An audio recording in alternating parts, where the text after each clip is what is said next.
Bonjour, aujourd'hui 20 000 lieues sous les mers de Jules Verne, deuxième partie, chapitre 5, Arabian Tunnel. Ce jour même, je rapportai à Conseil et Ned Land la partie de cette conversation qui les intéressait directement.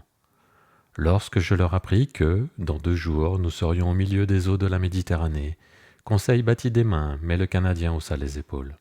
« Un tunnel sous-marin » s'écria-t-il. « Une communication entre les deux mers ?» Qui a jamais entendu parler de cela? Ami Ned, répondit Conseil, aviez-vous jamais entendu parler du Nautilus? Non, il existe cependant. Donc ne haussez pas les épaules si légèrement, et ne repoussez pas les choses sous prétexte que vous n'en avez jamais entendu parler. Nous verrons bien, riposta Ned Land en secouant la tête. Après tout, je ne demande pas mieux que de croire à son passage, à ce capitaine, et fasse le ciel qui nous conduise en effet dans la Méditerranée. Le soir même, par 21 degrés 30 minutes de latitude nord, le Nautilus, flottant à la surface de la mer, se rapprocha de la côte arabe. J'aperçus Djeddah, important comptoir de l'Égypte, de la Syrie, de la Turquie et des Indes. Je distinguai assez nettement l'ensemble de ces constructions, les navires amarrés le long des quais et ceux que leur tirant d'eau obligeait à mouiller en rade. Le soleil, assez bas sur l'horizon, frappait en plein les maisons de la ville et faisait ressortir leur blancheur. En dehors, quelques cabanes de bois ou de roseaux indiquaient le quartier habité par les Bédouins. Bientôt, Djeddah s'effaça dans les ombres du soir, et le Nautilus rentra sous les eaux légèrement phosphorescentes. Le lendemain, 10 février, plusieurs navires apparurent qui couraient à contrebord de nous. Le Nautilus reprit ses navigations sous-marines. Mais à midi, au moment du point, la mer étant déserte, il remonta jusqu'à la ligne de flottaison. Accompagné de Ned et de Conseil, je vins m'asseoir sur la plateforme. La côte à l'est se montrait comme une masse à peine estompée dans un humide brouillard. Appuyés sur les flancs du canot, nous causions de choses et d'autres, quand Ned Land, tendant sa main vers un point de la mer, me dit « Voyez-vous là quelque chose, monsieur le professeur ?» « Non, Ned, répondis-je, mais je n'ai pas vos yeux, vous le savez. »« Regardez bien, reprit Ned, là, par tribord devant, à peu près à la hauteur du fanal. Vous ne voyez pas une masse qui semble remuer ?» En effet, dis-je après une attentive observation, j'aperçois comme un long corps noirâtre à la surface des eaux. Un autre Nautilus, dit Conseil? Non, répondit le Canadien, mais je me trompe fort, ou c'est là quelque animal marin. Y a-t-il des baleines dans la mer Rouge? Demanda Conseil. Oui, mon garçon, répondis-je, on en rencontre quelquefois. Ce n'est point une baleine, reprit Ned Land, qui ne perdait pas des yeux l'objet signalé. Les baleines et moi, nous sommes de vieilles connaissances, et je ne me tromperai pas à leur allure. Attendons, dit Conseil, le Nautilus se dirige de ce côté, et avant peu nous saurons à quoi nous en tenir. En effet, cet objet noirâtre ne fut bientôt qu'à 1 mille de nous. Il ressemblait à un gros écueil échoué en pleine mer. Qu'était-ce? Je ne pouvais encore me prononcer. « Ah, il marche, il plonge !» s'écria Ned Land. « 1000 diables! Quel peut être cet animal? Il n'a pas la queue bifurquée comme les baleines ou les cachalots, et ses nageoires ressemblent à des membres tronqués. »« Mais alors, fis-je. »« Bon, reprit le Canadien, le voilà sur le dos, et il dresse ses mamelles en l'air. »« C'est une sirène, s'écria Conseil, une véritable sirène, n'en déplaise à monsieur. » Ce nom de sirène me mit sur la voie, et je compris que cet animal appartenait à cet ordre d'êtres marins dont la fable a fait les sirènes, moitié femmes et moitié poissons. Non, dis-je à Conseil, ce n'est point une sirène, mais un être curieux dont il reste à peine quelques échantillons dans la mer Rouge. C'est un dugong. Ordre des siréniens, groupe des pisciformes, sous-classe des monodelphiens, classe des mammifères, embranchement des vertébrés, répondit Conseil. Et lorsque Conseil avait ainsi parlé, il n'y avait plus rien à dire. Cependant Ned Land regardait toujours. Ses yeux brillaient de convoitise à la vue de cet animal. Sa main semblait prête à le harponner. On eût dit qu'il attendait le moment de se jeter à la mer pour l'attaquer dans son élément. « Oh, monsieur, me dit-il d'une voix tremblante d'émotion, je n'ai jamais tué de cela. » Tout le harponneur était dans ce mot. En cet instant, le capitaine Nemo parut sur la plateforme. Il aperçut le dugong. Il comprit l'attitude du Canadien et s'adressant directement à lui. « Si vous teniez un harpon, maître Land, est-ce qu'il ne vous brûlerait pas la main ?»« Comme vous dites, monsieur. » « Et il ne vous déplairait pas de reprendre pour un jour votre métier de pêcheur et d'ajouter ce cétacé à la liste de ceux que vous avez déjà frappés ? » ?»« Cela ne me déplairait point. »« Eh bien, vous pouvez essayer. » Merci, monsieur, répondit Ned Land, dont les yeux s'enflammèrent. Seulement, reprit le capitaine, je vous engage à ne pas manquer cet animal, et cela dans votre intérêt. Est-ce que ce dugong est dangereux à attaquer demandai-je malgré le haussement d'épaule du Canadien. Oui, quelquefois, répondit le capitaine. Cet animal revient sur ses assaillants et chavire leur embarcation. Mais pour Maître Land, ce danger n'est pas à craindre. Son coup d'œil est prompt, son bras est sûr. Si je lui recommande de ne pas manquer ce dugong, c'est qu'on le regarde justement comme un fin gibier, et je sais que Maître Land ne déteste pas les bons morceaux. Ah, fit le Canadien, cette bête-là se donne aussi le luxe d'être bonne à manger? Oui, Maître Land, sa chair, une viande véritable, est extrêmement estimée, et on la réserve dans toute la Malaisie pour la table des princes. Aussi fait-on à cet excellent animal une chasse tellement acharnée que, de même que le lamantin, son congénère, il devient de plus en plus rare. Alors, monsieur le capitaine, dit sérieusement Conseil, si par hasard celui-ci était le dernier de sa race, ne conviendrait-il pas de l'épargner dans l'intérêt de la science? Peut-être, répliqua le Canadien, mais dans l'intérêt de la cuisine, il vaut mieux lui donner la chasse. Faites donc, maître Land, répondit le capitaine Nemo. En ce moment, cet homme de l'équipage, muet et impassible comme toujours, montèrent sur la plateforme. L'un portait un harpon et une ligne semblable à celle qu'emploient les pêcheurs de baleines. Le canot fut déponté, arraché de son alvéole, lancé à la mer. 6 rameurs prirent place sur leur banc, et le patron se mit à la barre. Ned, Conseil et moi, nous nous assîmes à l'arrière. « Vous ne venez pas, capitaine ? demandai-je. « Non, monsieur, mais je vous souhaite une bonne chasse. » Le canot déborda, et enlevé par ses 6 avirons, il se dirigea rapidement vers le dugong, qui flottait alors à 2 miles du Nautilus.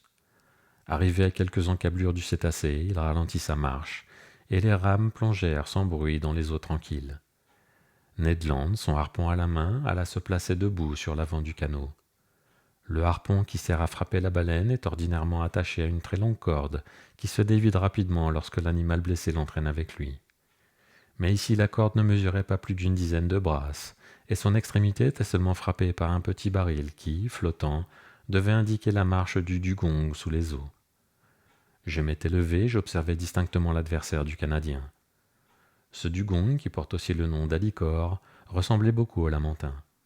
Son corps oblong se terminait par une caudale très allongée et ses nageoires latérales par de véritables doigts. Sa différence avec le lamantin consistait en ce que sa mâchoire supérieure était armée de 2 dents longues et pointues qui formaient de chaque côté des défenses divergentes. Ce dugong, que Ned Land se préparait à attaquer, avait des dimensions colossales, et sa longueur dépassait au moins 7 mètres. Il ne bougeait pas et semblait dormir à la surface des flots, circonstance qui rendait sa capture plus facile. Le canot s'approcha prudemment à 3 brasses de l'animal. Les avirons restèrent suspendus sur leurs dames.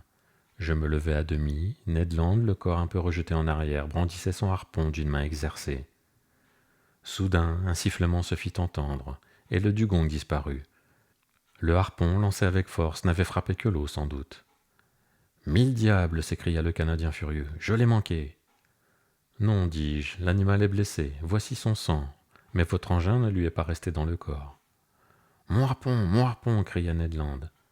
Les matelots se remirent à nager, et le patron dirigea l'embarcation vers le baril flottant. Le harpon repêché, le canot se mit à la poursuite de l'animal. Celui-ci revenait de temps en temps à la surface de la mer pour respirer. Sa blessure ne l'avait pas affaibli, car il filait avec une rapidité extrême. L'embarcation, manœuvrée par des bras vigoureux, volait sur ses traces. Plusieurs fois elle l'approcha à quelques brasses, et le Canadien se tenait prêt à frapper. Mais le dugong se dérobait par un plongeon subit, et il était impossible de l'atteindre. On juge de la colère qui surexcitait l'impatient Ned Land. Il lançait au malheureux animal les plus énergiques jurons de la langue anglaise. Pour mon compte, je n'en étais encore qu'au dépit de voir le dugong déjouer toutes nos ruses. On le poursuivit sans relâche pendant 1 heure, et je commençais à croire qu'il serait très difficile de s'en emparer, quand cet animal fut pris d'une malencontreuse idée de vengeance dont il eut à se repentir. Il revint sur le canot pour l'assaillir à son tour. Cette manœuvre n'échappa point au Canadien. « Attention !» dit-il. Le patron prononça quelques mots de sa langue bizarre, et sans doute il prévint ses hommes de se tenir sur leur garde. Le dugong, arrivé à 20 pieds du canot, s'arrêta, huma brusquement l'air avec ses narines percées non à l'extrémité mais à la partie supérieure de son museau, puis, prenant son élan, il se précipita sur nous. Le canot ne put éviter son choc. À demi renversé, il embarqua 1 ou 2 tonnes d'eau qu'il fallut vider. Mais grâce à l'habileté du patron, à bord de biais et non de plein, il ne chavira pas. Ned Land, cramponné à l'étrave, lardait de coups de harpon le gigantesque animal qui, de ses dents incrustées dans le plat-bord, soulevait l'embarcation hors de l'eau comme un lion fait d'un chevreuil. Nous étions renversés les uns sur les autres, et je ne sais trop comment aurait fini l'aventure si le Canadien, toujours acharné contre la bête, ne l'eût enfin frappé au cœur. J'entendis le grincement des dents sur la tôle, et le dugong disparut, entraînant le harpon avec lui. Mais bientôt le baril revint à la surface, et peu d'instants après apparut le corps de l'animal retourné sur le dos. Le canot le rejoignit, le prit à la remorque et se dirigea vers le Nautilus. Il fallut employer des palans d'une grande puissance pour hisser le dugong sur la plateforme. Il pesait 5000 kilogrammes. On le dépeça sous les yeux du Canadien, qui tenait à suivre tous les détails de l'opération.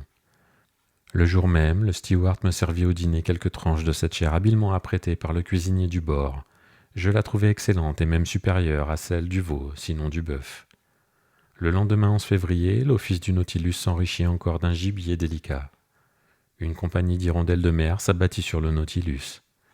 C'était une espèce de Sterna nilotica, particulière à l'Égypte, dont le bec est noir, la tête grise et pointillée, l'œil entouré de points blancs, le dos, les ailes et la queue grisâtres, le ventre et la gorge blancs, les pattes rouges. On prit enfin quelques douzaines de canards du Nil, oiseaux sauvages d'un haut goût, dont le cou et le dessus de la tête sont blancs et tachetés de noir. La vitesse du Nautilus était alors modérée. Il s'avançait en flânant, pour ainsi dire. J'observai que l'eau de la mer Rouge devenait de moins en moins salée, à mesure que nous approchions de Suez. Vers 5 heures du soir, nous relevions au nord le cap de Ras Mohammed. C'est ce cap qui forme l'extrémité de l'Arabie pétrée, comprise entre le golfe de Suez et le golfe d'Aqaba. Le Nautilus pénétra dans le détroit de Jubal, qui conduit au golfe de Suez. J'aperçus distinctement une haute montagne dominant entre les deux golfes le Ras Mohammed. C'était le mont Horeb, ce Sinaï au sommet duquel Moïse vit Dieu face à face et que l'esprit se figure incessamment couronné d'éclairs. À 6 heures, le Nautilus, tantôt flottant, tantôt immergé, passait au large de Tor, assis au fond d'une baie dont les eaux paraissaient teintées de rouge, observation déjà faite par le capitaine Nemo. Puis la nuit se fit, au milieu d'un lourd silence que rompait parfois le cri du pélican ou de quelque oiseau de nuit, le bruit du ressac irrité par les rocs, ou le gémissement lointain d'un steamer battant les eaux du golfe de ses pales sonores. De 8 à 9 heures, le Nautilus demeura à quelques mètres sous les eaux. Suivant mon calcul, nous devions être très près de Suez. À travers les panneaux du salon, j'apercevais des fonds de rochers vivement éclairés par notre lumière électrique. Il me semblait que le détroit se rétrécissait de plus en plus. À 9h15, le bateau étant revenu à la surface, je montai sur la plateforme. Très impatient de franchir le tunnel du capitaine Nemo, je ne pouvais tenir en place et je cherchais à respirer l'air frais de la nuit. Bientôt dans l'ombre, j'aperçus un feu pâle, à demi décoloré par la brume, qui brillait à 1 mille de nous. Un phare flottant, dit-on près de moi. Je me retournai, je reconnus le capitaine. « C'est le feu flottant de Suez, reprit-il. Nous ne tarderons pas à gagner l'orifice du tunnel. »« L'entrée n'en doit pas être facile. »« Non, monsieur, aussi j'ai pour habitude de me tenir dans la cage du timonier pour diriger moi-même la manœuvre. Et maintenant, si vous voulez descendre, monsieur Aronnax, le Nautilus va s'enfoncer sous les flots. Et il ne reviendra à leur surface qu'après avoir franchi l'Arabian Tunnel. » Je suivis le capitaine Nemo. Le panneau se referma, les réservoirs d'eau s'emplirent, et l'appareil s'immergea d'une dizaine de mètres. Au moment où je me disposais à regagner ma chambre, le capitaine m'arrêta. « Monsieur le professeur, me dit-il, vous plairait-il de m'accompagner dans la cage du pilote ?»« Je n'osais vous le demander, répondis-je. »« Venez donc. Vous verrez ainsi tout ce que l'on peut voir de cette navigation à la fois sous-terrestre et sous-marine. » Le capitaine Nemo me conduisit vers l'escalier central. À mi-rampe, il ouvrit une porte, suivit les coursives supérieures et arriva dans la cage du pilote qui, on le sait, s'élevait à l'extrémité de la plateforme. C'était une cabine mesurant 6 pieds sur chaque face, à peu près semblable à celle qu'occupent les timoniers des steamboats du Mississippi ou de l'Hudson. Au milieu se manœuvrait une roue disposée verticalement, engrenée sur les drosses du gouvernail qui couraient jusqu'à l'arrière du Nautilus. 4 hublots de verre lenticulaire, évidés dans les parois de la cabine, permettaient à l'homme de barre de regarder dans toutes les directions. Cette cabine était obscure, mais bientôt mes yeux s'accoutumèrent à cette obscurité, et j'aperçus le pilote, un homme vigoureux, dont les mains s'appuyaient sur les jantes de la roue. Au dehors, la mer apparaissait vivement éclairée par le fanal qui rayonnait en arrière de la cabine, à l'autre extrémité de la plateforme. « Maintenant, dit le capitaine Nemo, cherchons notre passage. » Des fils électriques reliaient la cage du timonier avec la chambre des machines, et de là, le capitaine pouvait communiquer simultanément à son Nautilus la direction et le mouvement. Il pressa un bouton de métal et aussitôt la vitesse de l'hélice fut très diminuée. Je regardais en silence la haute muraille très accore que nous longions en ce moment, inébranlable base du massif sableux de la côte. Nous la suivîmes ainsi pendant 1 heure, à quelques mètres de distance seulement. Le capitaine Nemo ne quittait pas du regard la boussole suspendue dans la cabine à ses 2 cercles concentriques. Sur un simple geste, le timonier modifiait à chaque instant la direction du Nautilus. Je m'étais placé au hublot de bâbord et j'apercevais de magnifiques substructions de coraux, des zoophytes, des algues et des crustacés agitant leurs pattes énormes, qui s'allongeaient hors des anfractuosités du roc. À 10h15, le capitaine Nemo prit lui-même la barre. Une large galerie noire et profonde s'ouvrait devant nous. Le Nautilus s'y engouffra hardiment. Un bruissement inaccoutumé se fit entendre sur ses flancs. C'étaient les eaux de la mer Rouge que la pente du tunnel précipitait vers la Méditerranée. Le Nautilus suivait le torrent, rapide comme une flèche, malgré les efforts de la machine qui, pour résister, battait les flots à contre-hélice. Sur les murailles étroites du passage, je ne voyais plus que des raies éclatantes. Des lignes droites, des sillons de feu tracés par la vitesse sous l'éclat de l'électricité. Mon cœur palpitait et je le comprimais de la main. À 10h35, le capitaine Nemo abandonna la roue du gouvernail et se retournant vers moi. « La Méditerranée, me dit-il. » En moins de 20 minutes, le Nautilus, entraîné par ce torrent, venait de franchir l'isthme de Suez. Merci de m'avoir écouté. On se retrouve très vite pour la suite de 20 000 lieues sous les mers.